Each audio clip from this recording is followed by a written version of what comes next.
Pilipinas, aking lupang sinilangan, tahanan ng aking lahi. Ang ganda mo ay walang kaparis at katangi-tangi.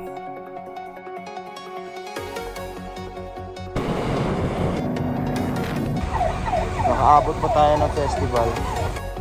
Samahan niyo akong bumiyahe sa buong Luzon para tuklasin ang mayayamang kasaysayan at maririkit na tanawing taglay nito.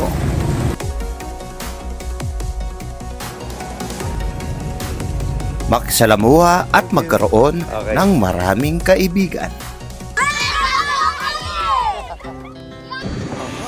Ininda ang pagod at hirap ng paglalakbay. Nilabanan ang emosyon ng pangungulila dahil sa pagkawalay sa pamilya.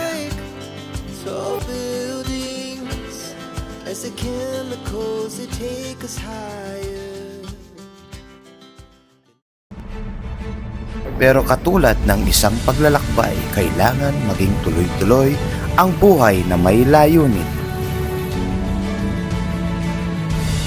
Layuning magpapatibay ng katawan, magpapatalas ng kaisipan. Iindahin lahat, matupad ka lamang. Samahan niyo ako sa aking paglalakbay para libutin ang buong Pilipinas. Ako si Maestro Viajero at ito ang aking Philippines!